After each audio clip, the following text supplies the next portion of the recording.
ملک پاکستان کے باسیوں کے لیے، اہل سنہ والجماعت سے تعلق رکھنے والوں کے لیے یہ بڑی خوشی کی بات ہے کہ ملک پاکستان کے دونوں اداروں سے، قومی اسمبلی اور سینٹ سے، تحفظ صحابہ کرام و اہل بیت و امہات المؤمنین کا بل پاس ہو چکا ہے۔ اس لیے اب جو بھی شخص نبی کائنات صلی اللہ علیہ وآلہ وسلم کے اصحاب پر، آپ کے اہل بیت پر یا آپ کی ازواج مطہرات پر اپنی زبان کو نازیبا انداز میں کھولے گا، ان مقدس ہستیوں کی گستاخی کرے گا، تو اسے 10 سال کی قید برداشت کرنا پڑے گی، جو اس سے پہلے ملک پاکستان میں یہ آئین اور قانون نہیں تھا۔ اور جتنے بھی ممبران سینٹ، ممبران قومی اسمبلی اگرچہ عوام الناس پر مہنگائی کا ایک بہت بڑا پہاڑ گرا کے وہ جا چکے ہیں، لیکن ہم ان کے اس اقدام کی تعریف کریں گے کہ جن لوگوں نے بھی نبی پاک صلی اللہ علیہ وآلہ وسلم کے اصحاب، اہل بیت اور ازواج کے تقدس کے لیے ووٹ دیا، خالق کائنات ان کی دنیا و آخرت آسان بنائے۔ تو سیدھے آمین کہہ دوں، انشاءاللہ اس سے آپ کا کوئی خرچہ نہیں ہوگا۔ یہ کوئی معمولی بات نہیں ہے۔ جب آپ نے اپنے حلقے میں جا کے آپ کو پتہ ہوتا ہے کہ میں نے وہاں پہ ووٹ لینا ہے، تو پھر آپ ہر بندے کو ذہن میں رکھتے ہیں، اور یہ صوبائی یا قومی الیکشن لڑنے والا اپنے اوپر کسی بھی قسم کے مذہبی چھاپ لگوانے سے اجتناب کرتا ہے۔ تو یہ بہت بڑا اقدام ہے جو ہمارے دونوں اداروں سے اٹھایا گیا ہے، اور جس کا درد پاکستان میں ایک مخصوص فرقہ اس قدر محسوس کر رہا ہے کہ واویلا کر رہا ہے، چلا رہا ہے، احتجاج کے پروگرام بنا رہا ہے کہ اس بل کو کسی نہ کسی طریقے سے واپس ہونا چاہیے۔ سوال یہ پیدا ہوتا ہے کہ یہ فرقہ تو بڑے عرصے سے پیغمبر کے اہل بیت کی بات کرتا رہا اور یہ کہتا رہا کہ اہل بیت کو ہم مانتے ہیں، اہل بیت کو دوسرے لوگ نہیں مانتے۔ تو سوال یہ پیدا ہوتا ہے جب ان کے تحفظ کے لیے آپ کے ملک میں آئین بن رہا ہے تو چلاتے کیوں ہو، مخالفت کیوں کرتے ہو؟ دراصل اس کی وجہ یہ ہے جو شاید کبھی ہمارے ذہنوں میں یا دل و دماغ میں نہ آئی ہو۔ اس کی وجہ یہ ہے کہ اس مذہب کی رافضیت کی، تشیع کی بنیاد ہی صحابہ کرام پر طعن و تشنیع اور تبرہ ہے۔ یہ بنیاد ہے۔ یہ کیا ہے؟ بنیاد۔ اہل بیت کی محبت بنیاد نہیں، سیدہ فاطمہ الزہرا کی عظمت کو بیان کرنا بنیاد نہیں، نماز، روزہ، حج یا کلمہ یہ اس مذہب کی بنیادیں نہیں ہیں۔ اس مذہب کی بنیاد یہ ہے کہ صحابہ کرام رضوان اللہ تعالی علیہم اجمعین اہل بیت کے درمیان آپس میں مخالفتیں ثابت کی جائیں، دشمنیاں ثابت کی جائیں، ایک دوسرے کے لیے سخت الفاظ ثابت کیے جائیں اور اسی کو لے کر آگے شور شرابہ برپا کیا جائے، یہ اس مذہب کی بنیادیں ہیں۔ اسی بنا پر اس وقت موجودہ ان کے علماء میں سے ایک بہت بڑا نام ہے اس مکتبہ فکر کے ہاں، جسے شہنشاہ نقوی کے نام سے جانا جاتا ہے۔ وہ کہتا ہے کہ اہل سنہ کے لوگ یہ ثابت کرنے کی کوشش کرتے ہیں کہ صحابہ کرام میں اہل بیت میں آپس میں محبتیں تھیں، شیر و شکر تھے۔ کہتے ہیں نہیں، جو یہ ثابت کرنا چاہتا ہے وہ ہمارے مذہب کی بنیادیں ہلا رہا ہے۔ بات سمجھ آئی ہے؟ ہمارے مذہب کی بنیادیں ہلا رہا ہے۔ ان کے مذہب کی بنیاد کیا ہے کہ صحابہ کرام کی آپس میں اہل بیت کے ساتھ مخالفت، دشمنی، لڑائی، جھگڑا ثابت کیا جائے، یہی اس مذہب کی بنیاد ہے۔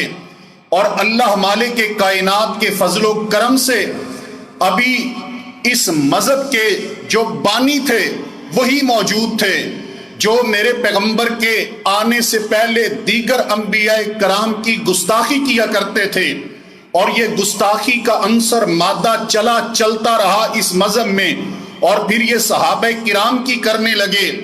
تو ان کی بنیادیں قانون نے، علماء نے، محدثین نے، صحابہ کرام نے، ائمہ دین نے بعد میں ہلائی ہیں۔ سب سے پہلے اس مذہب کی بنیادیں اللہ کے قرآن نے ہلا دی ہیں، رب کے قرآن نے۔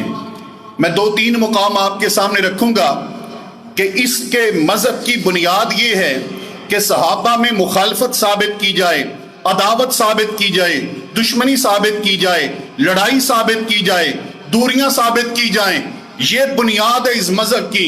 اس کو ہلا دیا رب کے قرآن نے ایک ہی جملے میں، اور کیا کہا؟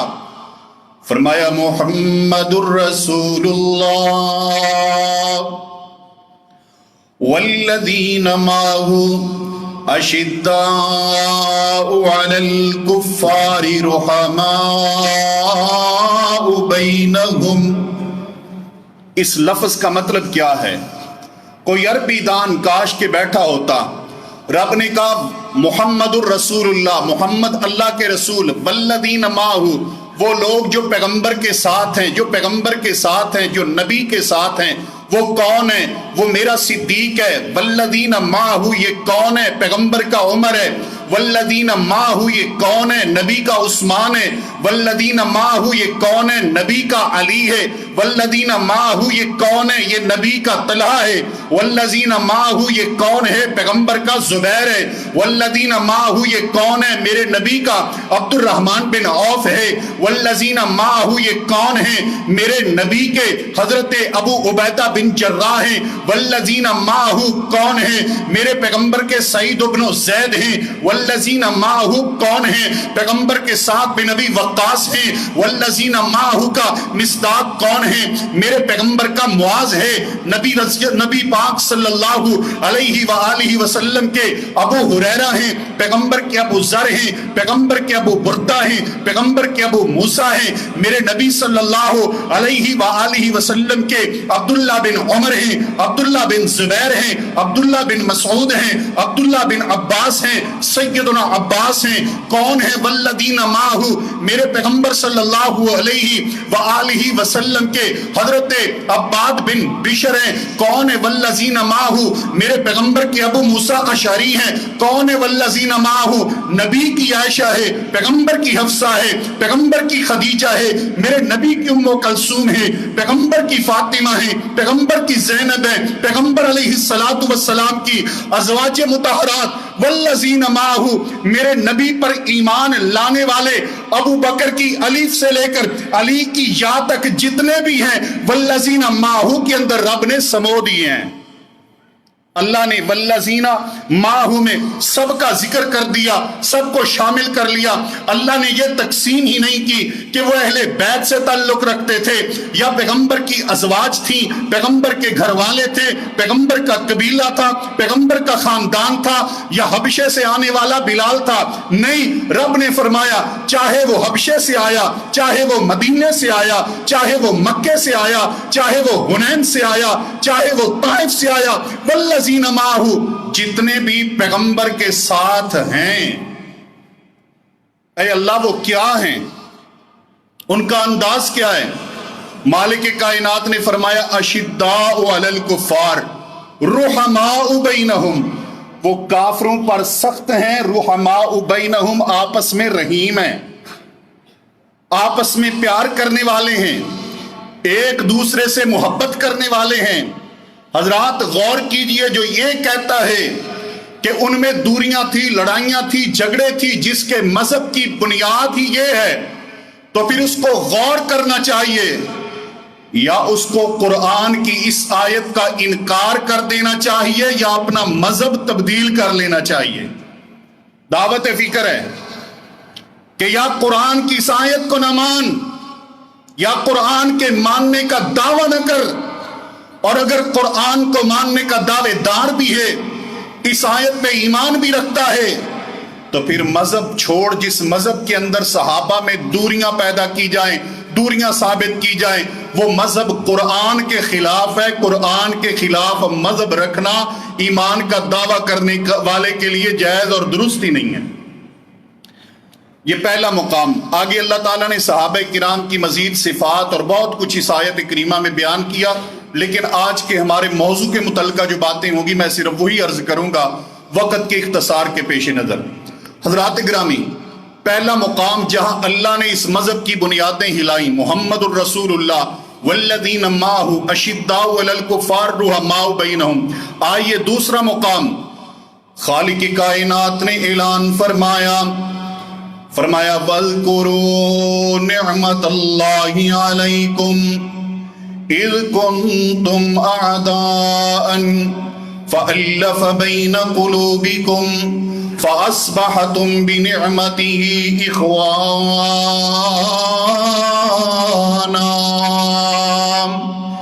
اے میرے پیغمبر کی جماعت، اے میرے پیغمبر کے اصحاب، اے میرے پیغمبر کے ساتھیوں، اے پیغمبر کے اہل بیت، اے پیغمبر کا خاندان، یاد کرو اس ٹائم کو، اس وقت کو جب اللہ تبارک و تعالی نے تم پر اپنی نعمت کی، مالک کائنات کے فضل کے ساتھ، اللہ کی نعمت کے ساتھ، اللہ کی رحمت کے ساتھ کیا ہوا؟ پروردگار عالم نے فرمایا الف بین قلوبکم، آپس میں تم دشمن تھے، اللہ نے آپس میں تمہارے دلوں کو جوڑ دیا، محبتیں پیدا کر دی، دلوں کو ملا دیا۔ پھر اس کے بعد مالک کائنات فرماتے ہیں ایسی محبت پیدا کی، ایسی الفت پیدا کی، فَأَصْبَحْتُمْ بِنِعْمَتِهِ إِخْوَانًا، کہ تم اللہ کی نعمت کے ساتھ آپس میں بھائی بھائی بن گئے۔ رب کہتا ہے بھائی بھائی بن گئے، کن کو کہتا ہے اللہ؟ صحابہ کرام کو، نبی کی جماعت کو، پیغمبر کے یاروں کو، پیغمبر کے اصحاب کو۔ فَأَصْبَحْتُمْ بِنِعْمَتِهِ إِخْوَانًا، رب کہتا ہے بھائی بھائی بن گئے، اور یہ کہتے ہیں لڑائی تھی، بھائی بھائی نہیں تھے، میں تیری مانوں یا قرآن کی مانوں؟ اس لیے یاد رکھ، یا عقیدہ بدل یا قرآن کا انکار کر، کیونکہ قرآن کہتا ہے، عرش والا رحمان کہتا ہے فَأَصْبَحْتُمْ بِنِعْمَتِهِ إِخْوَانًا۔ تیسرا مقام جہاں اللہ تبارک و تعالی نے اس مذہب کی بنیادیں ہلائی ہیں، اور کیا فرمایا ہے؟ فرمایا وَأَلَّفَ بَيْنَ قُلُوبِكُمْ، اے صحابہ کرام میں نے تمہارے دلوں میں الفتیں ڈال دیں، محبتیں ڈال دیں۔ لَوْ أَنفَقْتَ مَا فِي الْأَرْضِ جَمِيعًا ما الفت بین قلوبہم، اے میرے پیغمبر اگر پوری دنیا کے خزانے بھی آپ خرچ کر دیتے، آپ ان کے دلوں میں محبتیں نہیں ڈال سکتے تھے، نہیں ڈال سکتے تھے۔ ولیکن اللہ الف بینہم انہ عزیز حکیم، لیکن اللہ نے ان کے دلوں میں محبت ڈال دی، کیونکہ وہ غالب بھی ہے، حکمت والا بھی ہے، وہ اللہ ہر چیز پر قدیر ہے، ہر چیز پر غالب ہے۔ اس خالق ارض و سما نے، پروردگار عالم نے اپنے غلبے کے ساتھ، اپنی قدرت کے ساتھ، اپنے فیصلے کے ساتھ ان کے اندر محبتیں ڈال دیں۔ لہٰذا 3 آیت کریمہ میں نے آپ کے سامنے رکھی ہیں جس سے یہ ثابت ہوا کہ میرے پیغمبر کی مکمل جماعت، ساری جماعت ایک دوسرے سے محبت کرنے والی تھی، پیار کرنے والی تھی۔ اب اسی سلسلے کو ہم بڑھائیں گے اور میں 4 جمعے آپ کے سامنے رکھوں گا۔ پہلا، کیونکہ زیادہ تر جو مخالفت ثابت کی جاتی ہے وہ سیدنا علی کی جاتی ہے دیگر میرے پیغمبر کے اصحاب کے ساتھ، تو پہلے جمعے میں عرض کروں گا انشاءاللہ کہ صدیق و علی کی محبت، دوسرے میں آئندہ میں فاروق اور علی کی محبت، تیسرے میں عثمان اور علی کی محبت، اور چوتھا جمعہ ہوگا معاویہ اور علی کی محبت رضی اللہ تعالیٰ عنہم اجمعین۔ انشاءاللہ اس سلسلے کو ہم آگے لے کے چلتے ہیں، اور سب سے پہلے غور کرنا کہ میرے پیارے پیغمبر کا صدیق اور پیغمبر کا علی، جن کو لے کر، جن کے معاملے اور ماجرے کو لے کر اچھالا جاتا ہے، بڑھایا جاتا ہے، ذکر کیا جاتا ہے کہ سیدنا علی کو، سیدہ فاطمہ کو سیدنا صدیق نے حق نہیں دیا، مال فتق نہیں دیا، وراثت نہیں دی، اس بنا پر سیدنا صدیق نے نعوذ باللہ ظلم کیا سیدنا علی پر، پھر خلافت نہیں دی، سیدنا علی کو خلافت نہیں ملی، یہ ظلم ہو گیا، اور یہ تمام باتیں ذکر کر کے میرے پیغمبر کے صدیق پر طعن و تشریح کی جاتی ہے۔ آئیے غور کیجئے، یہ لڑائی کہہ رہا ہے، یہ جھگڑا ثابت کر رہا ہے، یہ عداوت ثابت کر رہا ہے، یہ صدیق و علی کے درمیان دشمنی ثابت کر رہا ہے۔ یہ کیوں کر رہا ہے؟ کیونکہ اس کی مذہب کی بنیاد جو یہ ہے، جبکہ قرآن محبتیں ثابت کر رہے ہیں۔ میرے علی صدیق سے کیسی محبت کر رہے ہیں، صدیق علی سے کیسی محبت کر رہے ہیں۔ آئیے ہم تاریخ نہیں دیکھیں گے، تبری نہیں دیکھیں گے، ابو مخنف نہیں دیکھیں گے، ہم دیکھیں گے رب کا قرآن دیکھیں گے، مصطفیٰ کا فرمان دیکھیں گے۔ رب کے قرآن نے بھی صدیق و علی کی محبتیں بیان کی ہیں، نبی کی حدیث نے بھی صدیق اور علی کی محبتیں بیان کی ہیں۔ آئیے قرآن پہ غور کیجئے، قرآن کی آیت کریمہ جس میں اللہ تبارک و تعالیٰ نے 2 ذاتوں کا، 2 شخصیات کا ذکر کیا ہے، وہ کون سی ہیں؟ پہلا فرمایا والذی جاء بالصدق، وہ جو سچائی لے کر آیا، صداقت لے کے آیا، حق لے کے آیا۔ والذی جاء بالصدق، دوسرا فرمایا وصدق بہ، اور دوسرا وہ جس نے تصدیق کی۔ 2 کا ذکر ہو گیا، ایک صداقت لانے والا، دوسرا صداقت کی تائید کرنے والا، ایک سچائی لانے والا، دوسرا سچائی کی تائید کرنے والا، ایک حق کو لانے والا، دوسرا حق کی تائید کرنے والا۔ اللہ تبارک و تعالیٰ نے فرمایا اولئک هم المتقون، یہ تو پرہیزگار لوگ ہیں، رب سے ڈرنے والے متقی لوگ ہیں، صداقت لانے والا بھی، تصدیق کرنے والا بھی۔ اب میں اپنی بات کروں یا کسی کی بات کروں یا کسی مفسر کی بات کروں تو شاید اس پہ کسی کو تحفظات ہو سکتے ہیں۔ اگر میں اس کی بات کروں جس کے مذہب کی بنیاد ہی صحابہ میں مخالفت پیدا کرنا ہے تو پھر تو کم از کم اسے ماننا چاہیے نا۔ تو آئیے بات کرتے ہیں سیدنا علی کی۔ تفسیر قرطبی ہے، سیدنا علی المرتضیٰ رضی اللہ تعالیٰ عنہ فرماتے ہیں کہ قرآن نے کہا نا والذی جاء بالصدق، فرماتے ہیں والذی جاء بالصدق محمد صلی اللہ علیہ وسلم، جو سچائی لے کر آئے، صداقت لے کے آئے، وہ کون ہے؟ سیدنا علی فرماتے ہیں محمد صلی اللہ علیہ وسلم جو صداقت لائے۔ آگے فرمایا سیدنا علی نے، فرمایا جو دوسرا ٹکڑا ہے آیت کریمہ کا جس میں مالک کائنات نے فرمایا وصدق بہ، دوسرا وہ شخص جس نے تصدیق کی۔ سیدنا علی رضی اللہ تعالیٰ عنہ فرماتے ہیں ابو بکر صدیق، اس سے مراد پیغمبر کے ابو بکر صدیق ہیں۔ وصدق بہ، قرآن کی اس آیت کی تفسیر کا مصداق مانا، حقدار مانا سیدنا علی نے جناب ابو بکر کو، حضرات اگر دشمنی ہوتی، عداوت ہوتی، دوریاں ہوتی، نفرت ہوتی، کبھی صدیق کی فضیلت میں قرآن کی آیتیں ثابت کرتے علی المرتضی؟ ایسا کوئی کسی مخالف کے ساتھ کرتے؟ اس لیے مان کہ تیرے عقیدے کے اندر خلل ہے، علی کی تفسیر میں خلل ہے، علی کی وضاحت میں خلل نہیں۔ اور میں ان کی بات کروں، ان کے ہاں سیدنا علی امام ہیں۔ کیا ہیں؟ امام۔ اور امام ان کے ہاں معصوم ہوتا ہے، غلطیوں سے پاک ہوتا ہے، صاف ہوتا ہے، مبرہ ہوتا ہے، غلطی کا تصور بھی نہیں ہو سکتا۔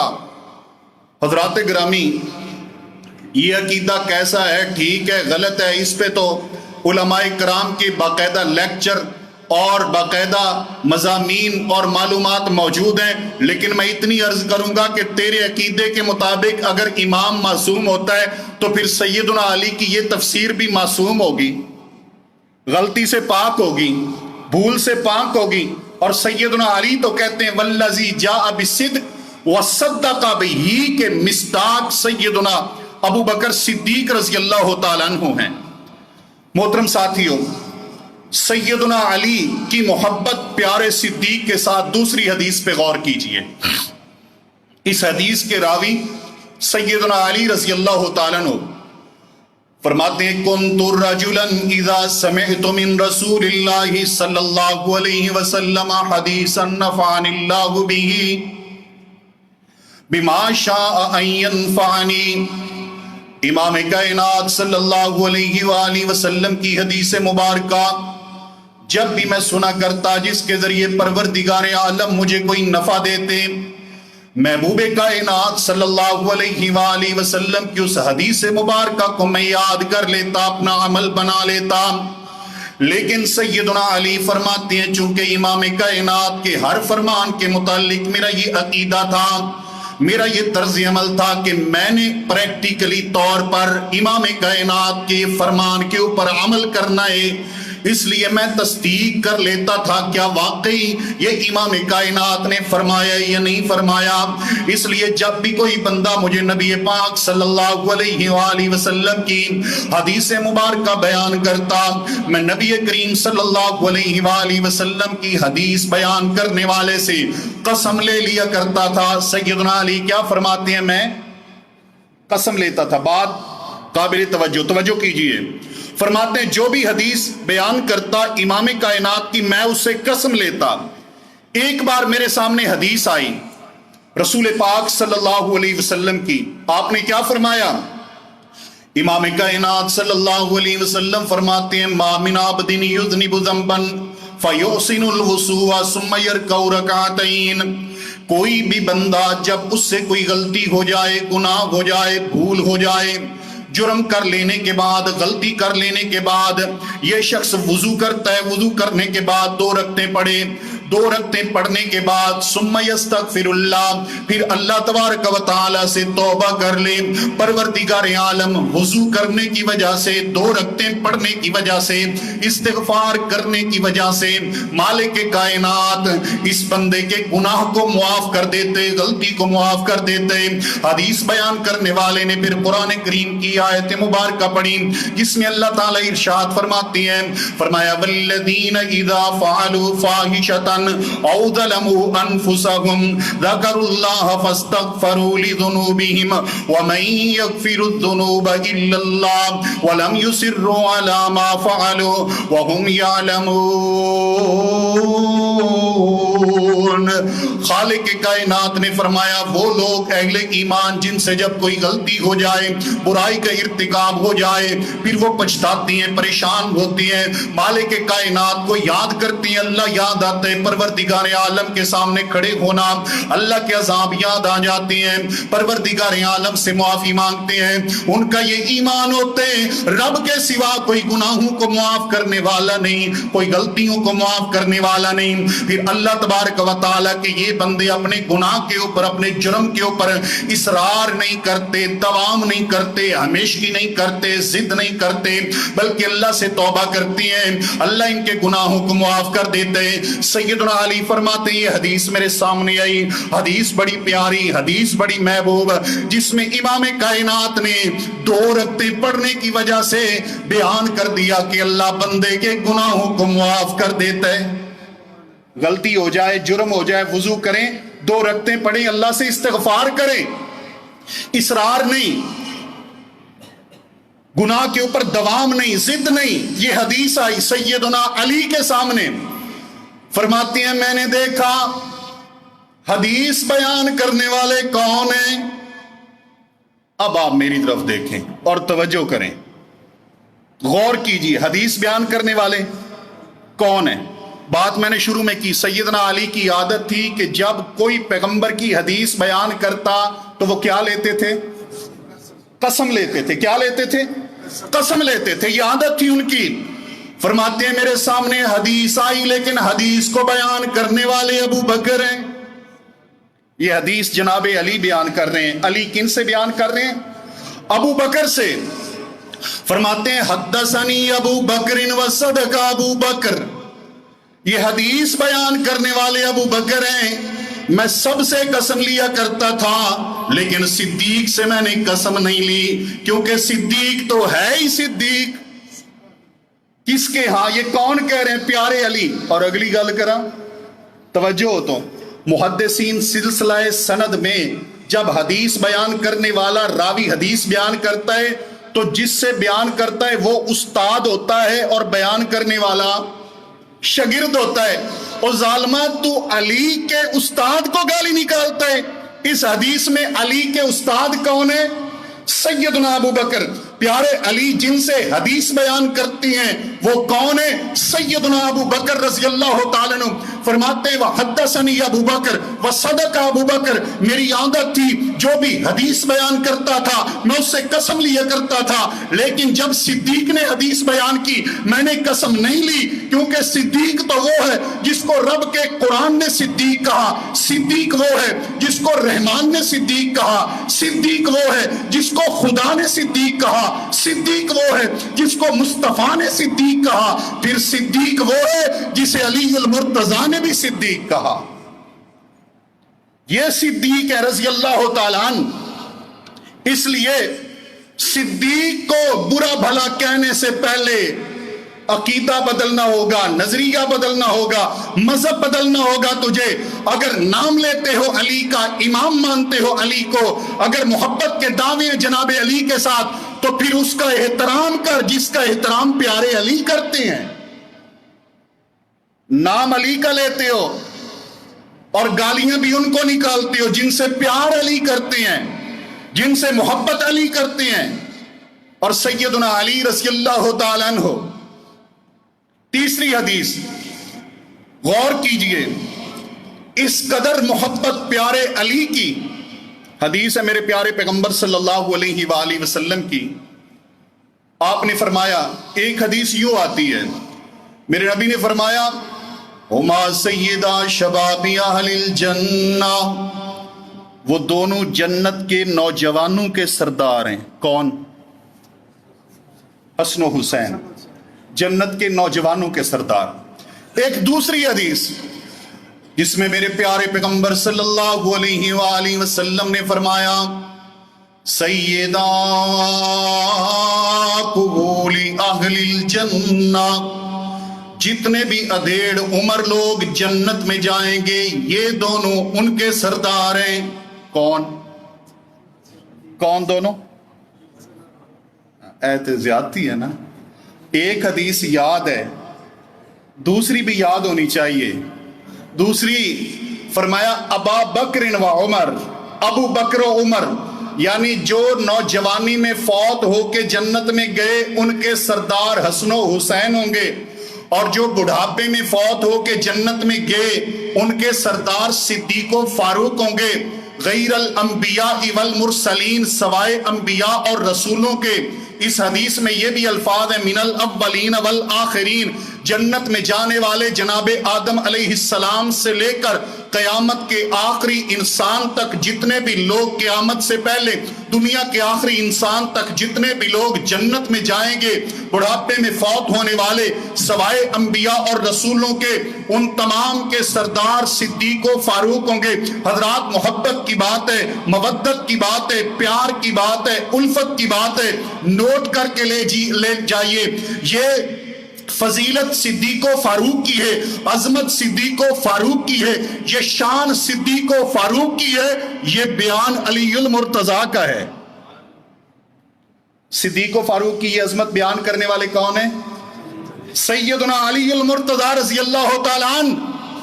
حضرات میرا پھر استدعا ہے، پھر مطالبہ ہے، پھر التجا ہے کہ جس کو امام کہتے ہو وہ امام تو فاروق سے بھی محبت کرتے ہیں، صدیق سے بھی محبت کرتے ہیں، امام کی مانتے کیوں نہیں؟ اور صدیق کی محبت دیکھیے، سیدنا علی بھی پیار کرتے ہیں، صدیق بھی پیار کرتے ہیں۔ اب صدیق کی محبت، عصر کی نماز ہوئی ہے، عصر کی نماز کے بعد سیدنا صدیق مسجد سے باہر نکلے ہیں، جناب علی بھی ساتھ ہیں۔ نماز کون سی پڑھی ہے؟ عصر کی۔ اور کمال کی بات ہے سیدنا علی کو امام وہ مانتا ہے جس کے مذہب میں عصر کی نماز ہی ختم ہو گئی ہے ہی کوئی نہیں۔ عصر پڑھی، عصر کے بعد باہر نکلے، میرے پیارے پیغمبر صلی اللہ علیہ وآلہ وسلم کے داماد سیدنا علی المرتضیٰ اور میرے پیغمبر کے سسر سیدنا ابو بکر صدیق رضی اللہ تعالیٰ عنہما دونوں باہر نکلے۔ مسجد کے باہر بچے کھیل رہے ہیں، ان بچوں میں ایک بچہ سیدنا علی المرتضیٰ کا میرے پیارے صدیق نے اٹھایا، کندھوں پہ بٹھا لیا اور کندھوں پہ بٹھا کے کہتے ہیں بی ابی بی ابی بی ابی۔ غور کیجئے، فرمایا بی ابی، اس بچے پر میرا باپ قربان۔ اور غور کر، دشمنیاں پیش کرتا ہے، عداوتیں پیش کرتا ہے، صحابہ میں نفرتوں کی بات کرتا ہے، صحابہ کی محبت دیکھ۔ صدیق کہتے ہیں اے علی شبیہم بن نبی لیس شبیہم بی علی، یہ تیرا بیٹا حسن ہے، یہ کتنا خوبصورت ہے، یہ کتنا پیارا ہے۔ علی یہ تم پہ تو گیا ہی نہیں، یہ تو سیدھا محمد مصطفیٰ پہ گیا ہے، یہ تو نبی کائنات جیسا ہے۔ یہ محبت کون کر رہے ہیں؟ صدیق کر رہے ہیں۔ یہ پیار کرنے والے کون ہیں؟ صدیق ہے۔ کندھوں پہ اٹھانے والے کون ہیں؟ صدیق ہیں۔ اور کہتے کیا ہیں؟ بی ابی، میرا باپ قربان حسن پر، میرا باپ قربان حسن پر۔ حضرات یہ اپنوں کی اولادوں کے لیے ایسے جملے ہوتے ہیں، مخالف کی اولاد کے لیے ایسے جملے ہوتے نہیں۔ اور علی نے محبت کا جواب کیسے دیا وہ بھی سنیے۔ میرے پیغمبر صلی اللہ علیہ وآلہ وسلم کے چچا ہیں سیدنا جعفر طیار رضی اللہ تعالیٰ عنہ، غزوہ موتہ میں شہید ہو گئے۔ ان کی بیوی تھی حضرت اسماء بنت عمیس رضی اللہ تعالیٰ عنہ۔ شہادت کے بعد ان سے نکاح سیدنا ابو بکر صدیق نے کیا رضی اللہ تعالیٰ عنہ۔ اس کے بعد جب سیدنا ابو بکر صدیق رضی اللہ تعالیٰ عنہ کی وفات ہو جاتی ہے تو صدیق کی وفات کے بعد سیدہ اسماء کے ساتھ جو کہ صدیق کی بیوہ ہیں، ان سے نکاح کیا سیدنا علی المرتضیٰ نے رضی اللہ تعالیٰ عنہ۔ ادھر سیدہ فاطمہ الزہرا رضی اللہ تعالیٰ عنہ، ان کی بھی وفات ہو چکی تھی۔ جتنی بھی شادیاں سیدنا علی نے کی ہیں دیگر وہ سیدہ فاطمہ کی وفات کے بعد کی ہیں۔ سیدہ اسماء سے ایک بیٹے پیدا ہوئے تھے جن کا نام تھا محمد، سیدنا ابو بکر کے صلب سے، یعنی سیدنا ابو بکر کے بیٹے ہیں، سیدہ اسماء سے پیدا ہوئے، نام کیا ہے؟ محمد بن ابی بکر۔ جب سیدنا صدیق فوت ہو گئے ہیں، اسماء سے نکاح سیدنا علی کا ہو گیا، تو وہ بیٹا جناب ابو بکر کا سیدنا علی کی پرورش میں آ گیا ہے۔ کون پرورش کر رہے ہیں؟ سیدنا علی المرتضیٰ رضی اللہ تعالیٰ عنہ پرورش کرتے ہیں۔ اور یہ کتاب شرح نہج البلاغہ ہے، جس کی عبارت میں ابھی آپ کے سامنے رکھوں گا۔ شرح نہج البلاغہ ابن میسم نجرانی رافضی کی کتاب ہے، اور بیٹا صدیق کا ہے، محبت علی کی، بیٹا صدیق کا، محبت علی کی۔ الفاظ کیا ہیں؟ غور کیجئے۔ شرح نہج البلاغہ کہتی ہے وَكَانَ عَلِيٌّ يُحِبُّهُ وَيُكْرِمُهُ وَيَقُولُ محمد ابنی من ظہر ابی بکر۔ سیدنا علی اس بچے کی تکریم کیا کرتے تھے، عزت کیا کرتے تھے، محبت کیا کرتے تھے، اور یہ بھی کہا کرتے تھے محمد ابنی من ظہر ابی بکر، اے محمد یاد رکھ تو بیٹا ابو بکر کا ہے، اس کے خون سے ہے، لیکن صرف ابو بکر کا بیٹا نہیں، تو میرا بھی بیٹا ہے۔ صدیق کے بیٹے کو اپنا بیٹا کہہ رہے ہیں سیدنا علی، اور کہتے ہیں کہ خون ابو بکر کا ہے، بیٹا علی کا ہے۔ اتنی محبت۔ ایک بار سیدنا علی کے بیٹے محمد بن حنفیہ سیدنا علی سے پوچھتے ہیں اے بابا ایک بات بتائیے۔ فرمایا پوچھو۔ کئی بار میں سوچتا ہوں آپ سے یہ سوال کروں، کر نہیں سکا، ذرا جواب دیجئے۔ ای الناس خیر بعد النبی صلی اللہ علیہ وسلم، رسول اللہ صلی اللہ علیہ وسلم کے بعد آپ کی امت میں سب سے افضل انسان کون ہے؟ سوال کرنے والے کون ہیں؟ محمد بن حنفیہ۔ کن کے بیٹے ہیں؟ سیدنا علی کے۔ سوال کن سے کر رہے ہیں؟ سیدنا علی سے، اپنے باپ سے سوال کر رہے ہیں، اور سوال کیا ہے؟ ای الناس خیر بعد النبی صلی اللہ علیہ وسلم، اے میرے بابا علی مجھے یہ بتائیے رسول اللہ صلی اللہ علیہ وسلم کے بعد آپ کی امت میں سب سے افضل، سب سے افضل، سب سے خیر انسان کون ہے؟ سیدنا علی نے فرمایا میرے بیٹے محمد سن لو، ابو بکر۔ میرے پیغمبر کے بعد آپ کی امت میں سب سے افضل بشر کون ہے؟ ابو بکر۔ سیدنا علی رضی اللہ تعالیٰ عنہ کا بیان، اس حدیث کا باقی حصہ انشاءاللہ آئندہ عرض کروں گا۔ میرے پیارے پیغمبر صلی اللہ علیہ وسلم کے علی، ان سے پوچھا گیا سیدنا علی، بلکہ جب خلیفہ امیر المؤمنین ہیں، منبر پہ کھڑے ہیں، سوال کرتے ہیں اے لوگوں بتاؤ میرے پیارے پیغمبر کی امت میں سب سے بہادر انسان کون سا ہے؟ لوگ کہنے لگے اے علی المرتضی رضی اللہ تعالیٰ عنہ، آپ ہی ہوں گے جن کو میرے پیغمبر نے غزوہ بدر میں بھی آگے کیا، آپ ہی ہوں گے جنہوں نے خیبر کا قلعہ اکھیڑ دیا، آپ ہی ہوں گے جن کو نبی پاک صلی اللہ علیہ وسلم کی زبان سے اسد اللہ کا لقب ملا، میرے پیارے پیغمبر صلی اللہ علیہ وآلہ وسلم کی معیت میں کئی جنگیں لڑی، آپ ہوں گے میرے پیغمبر کی امت میں سب سے بہادر انسان۔ سیدنا علی نے فرمایا نہیں لوگوں تصحیح کر لو، میرے پیغمبر کی امت میں سب سے بہادر انسان پیغمبر کا صدیق ہے۔ بیان جناب علی المرتضی کا، فرمایا حضرت ابوبکر صدیق رضی اللہ تعالیٰ عنہ سب سے بہادر انسان ہے۔ جی وہ کیسے؟ فرمانے لگے دیکھو نا اللہ تعالیٰ نے قرآن کریم میں قوم موسیٰ کا تذکرہ کیے، وہاں ایک بندہ ایک پیغمبر کی تائید کے لیے، مدد کے لیے، نصرت کے لیے آیا، ان کا دفاع کرنے کے لیے آیا، تحفظ کرنے کے لیے آیا، لیکن قرآن کہتا ہے وَيَكْتُمُ إِيمَانَهُ، وہ اپنے ایمان کا اظہار نہیں کر رہا تھا، چھپا رہا تھا۔ لیکن ادھر پیارے پیغمبر صلی اللہ علیہ وسلم ہے، مکہ المکرمہ ہے، تھوڑی سی جماعت ہے میرے پیارے پیغمبر کی، نبی کریم صلی اللہ علیہ وآلہ وسلم کو اہل مکہ نے بیت اللہ کے اندر مارنا شروع کر دیا، میرے پیارے پیغمبر صلی اللہ علیہ وسلم کو زخمی کیا۔ امام کائنات صلی اللہ علیہ وسلم کو جب اس حالت میں دیکھا، پیارے پیغمبر صلی اللہ علیہ وآلہ وسلم کے صدیق آئے، آگے بڑھے اور کہنے لگے اتقتلون رجلا ان یقول ربی اللہ، اے ظالمو بدبختو قریشیو، ایک شخص کو اس وجہ سے مارنا چاہتے ہو، قتل کرنا چاہتے ہو، وہ کہتا ہے کہ میرا رب اللہ ہے، اور وہ تمہارے پاس دلائل بھی لے کے آئے۔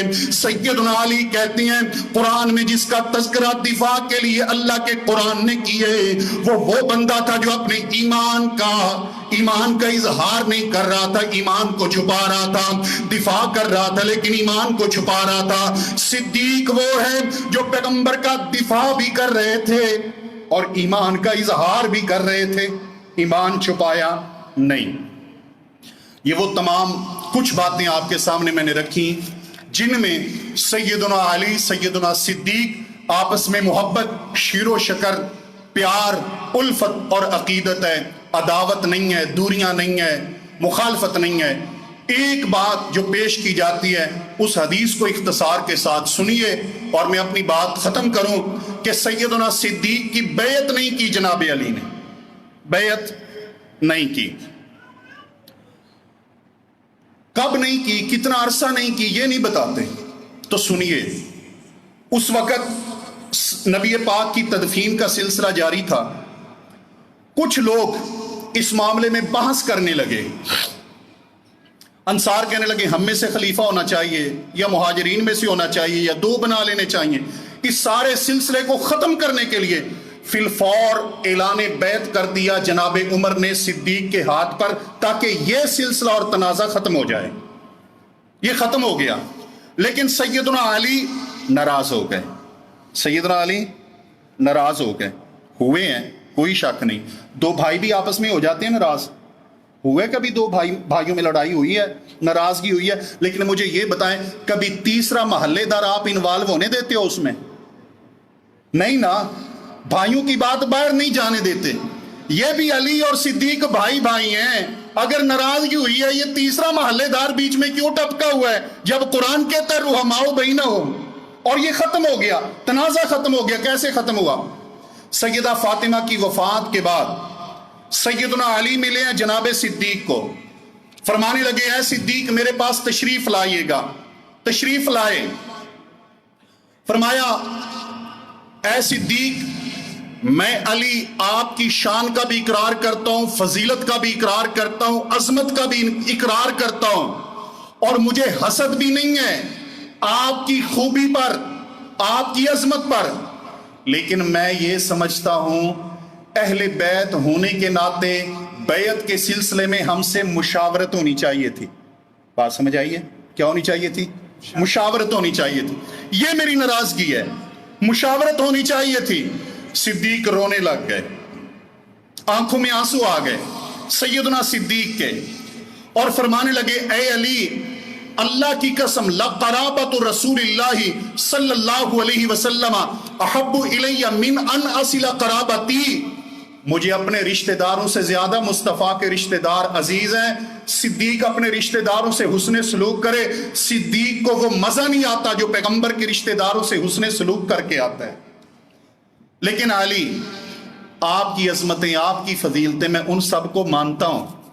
اس کے بعد جناب علی نے فرمایا اے صدیق موعدنا للبیعتی بعد العشیہ، آج ظہر کے بعد میں آپ سے وعدہ کرتا ہوں بیعت کا، میں وعدہ کرتا ہوں بیعت کا۔ ظہر کی نماز ہوئی ہے، صدیق نے نماز پڑھائی، صحابہ کرام نے پڑھی، جناب علی نے بولو پڑھی، یعنی امام مان کے پڑھی ہونی نا، امام مانا ہے جناب علی نے، پھر جو علی کا نام لیتے ہیں ان کو بھی ماننا چاہیے ابو بکر کو امام۔ جناب علی نے نماز پڑھی، سیدنا صدیق منبر پہ بیٹھے، خطبہ دیا، جناب علی کے فضائل مناقب بیان کی، عظمت بیان کی، شان بیان کی، نیچے اترے، جناب علی آئے، اپنا عذر پیش کیا، وجہ پیش کی، اور اس کے بعد صحیح مسلم کے الفاظ ہیں سیدنا علی منبر سے نیچے اترے، صدیق کے ہاتھ پہ ہاتھ رکھا اور بیعت کی۔ تمام مسلمان خوش ہوئے کہ اے علی جو ایک غلط فہمی کا سلسلہ جاری تھا اللہ کے فضل سے وہ بھی ختم ہو گیا۔ میرے پیغمبر کی وفات کے 6 ماہ بعد سیدنا علی نے حضرت ابوبکر صدیق کے ہاتھ پہ بیعت کی، اور صدیق کی بیعت پر پوری امت مسلمہ کا اجماع ہو گیا، اتفاق ہو گیا۔ صدیق اور علی کی محبتیں تھی 6 مہینے کے لیے، اگر کوئی غلط فہمی پیدا ہوئی وہ بھی علی اور صدیق نے ختم کر دی۔ اور جب بھائیوں کی غلط فہمیاں دور ہو جائیں تو کسی محلے دار کو اچھالنے کی اجازت ہوتی؟ مل کے بولیں ذرا، جب بھائیوں کی غلط فہمیاں دور ہو جائیں، جب بھائیوں کی غلط فہمیاں دور ہو جائیں، کسی تیسرے کو اچھالنے کی اجازت دیتے نہیں دی جاتی۔ جب 2 بھائی جناب آپ کی برادری سے تعلق رکھنے والے، آپ کی قوم سے تعلق رکھنے والے، اور جب 2 ارائیں بھائی، 2 مغل بھائی، 2 شیخ بھائی، 2 کھوکر بھائی، 2 راجپوت بھائی وہ لڑ پڑے، ان کی ناراضگی ہو جائے، اور جب صلح ہو جائے تو وہ نہیں چاہتا ہمارے معاملے کو کوئی ڈسکس کرے، تو صدیق و علی کو معاملے کو ڈسکس کرنے والا ہوتا کون ہے؟ تعلق کیا ہے؟ حیثیت کیا ہے؟ اس لیے یاد رکھیے قرآن کا وہی فیصلہ رحماء بینہم، آپس میں رحیم ہے، محبت ہے، پیار ہے، اور یہ پیار انشاءاللہ جنت میں بھی نظر آئے گا، یہ پیار دنیا میں بھی نظر آیا، یہ آخرت میں بھی نظر آئے گا۔ اللہ سے دعا ہے اللہ اصحاب رسول کی محبت پہ زندہ رکھے اور اللہ تعالیٰ اسی پہ موت عطا فرمائے، آمین ثم آمین۔ وَأَقُولُ قَوْلِي هَذَا وَأَسْتَغْفِرُ اللَّهَ لِي وَلَكُمْ وَلِسَائِرِ الْمُسْلِمِينَ۔